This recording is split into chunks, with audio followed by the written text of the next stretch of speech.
اعوذ باللہ من الشیطان الرجیم بسم اللہ الرحمن الرحیم اللہم صلی علی محمد وآل محمد وعجل فرجہم کما آل محمد۔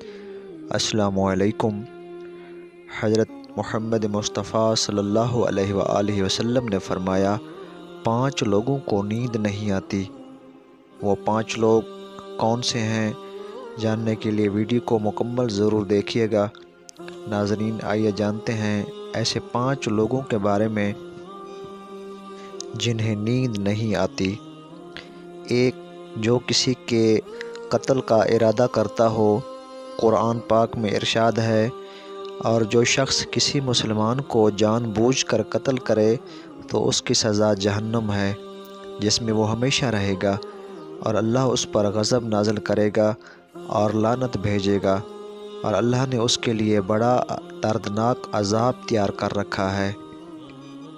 اسی وجہ سے ہم نے بنی اسرائیل کو یہ پیغام لکھ دیا تھا کہ جو کوئی کسی کو قتل کرے، جبکہ یہ قتل نہ کسی اور جان کا بدلہ لینے کے لیے ہو اور نہ کسی کی زمین میں فساد پھیلانے کی وجہ سے ہو، تو یہ ایسا ہے جیسے اس نے تمام انسانوں کو قتل کر دیا ہو، اور جو شخص کسی کی جان بچا لے تو یہ ایسا ہے جیسے اس نے تمام انسانوں کی جان بچا لی ہو۔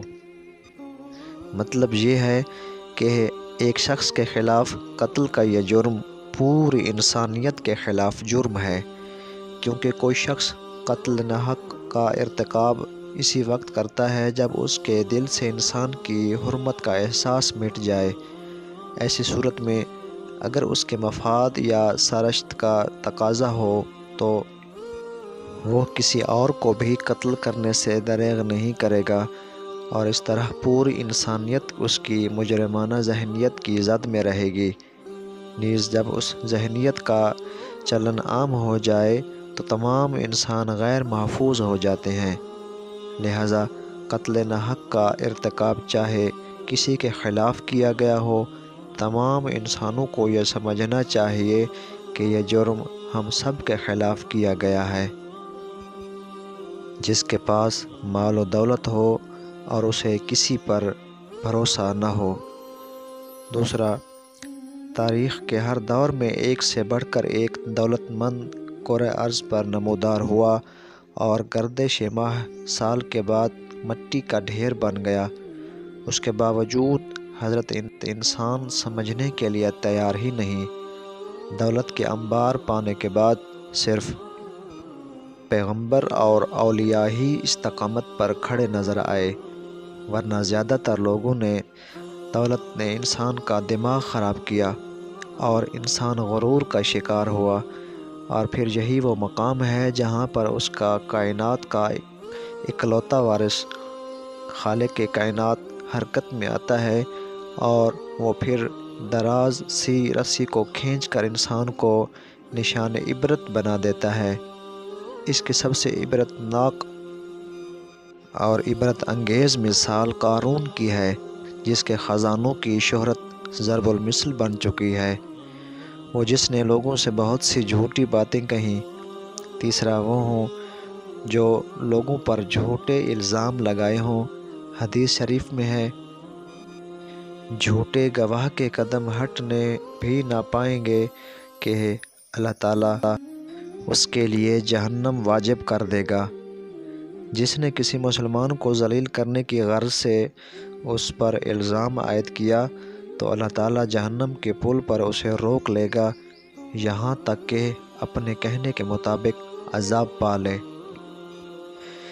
جو کسی مسلمان پر ایسی چیز کا الزام لگائے جس کے بارے میں وہ خود بھی جانتا نہ ہو، تو اللہ تعالیٰ اسے جہنمیوں کے خون اور پیپ جمع ہونے کے مقام میں اس وقت تک رکھے گا جب تک کہ اپنے الزام کے مطابق عذاب نہ پالے۔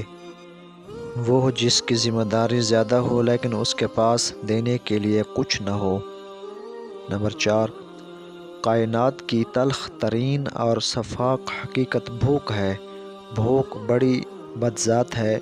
انسان، چرند پرند اور ذی روح مخلوق اپنی بھوک کے سامنے بے بس ہو جاتے ہیں۔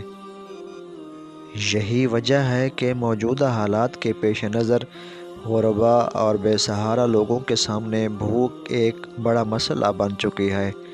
بحیثیت مسلمان ہمارے اوپر یہ فرض ہے کہ ہم اپنے ارد گرد رہنے والے غربا اور مساکین کی مدد کریں، جو اللہ تعالیٰ کے ہاں سب سے زیادہ پسندیدہ عمل ہے۔ ایک حدیث شریف میں آیا ہے، آپ صلی اللہ علیہ وآلہ وسلم نے فرمایا، یہ افضل عمل ہے کہ تم اپنے مومن بھائی کو خوشی پہنچاؤ جو اس کا قرض ادا کرے یا اسے کھانا کھلائے۔ صاحب استطاعت پر واجب ہے کہ وہ مستحقین کی بھرپور مدد کرے، وہ جو کسی کے عشق میں مبتلا ہو اور جدائی سے ڈرتا ہو۔ اور پانچواں، کسی اپنے کی جدائی کبھی بھی آسان نہیں ہوتی۔ اس جدائی کا احساس آپ کی دنیا کو برباد کر سکتا ہے اور ڈپریشن کو بھڑکا سکتا ہے۔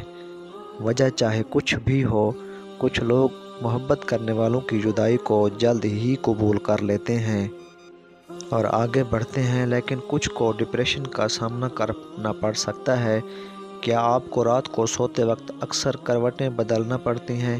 تو اس کی وجہ بھی ہو، جو بھی ہو، مگر اس کا نتیجہ جلد موت کی شکل میں نکل سکتا ہے۔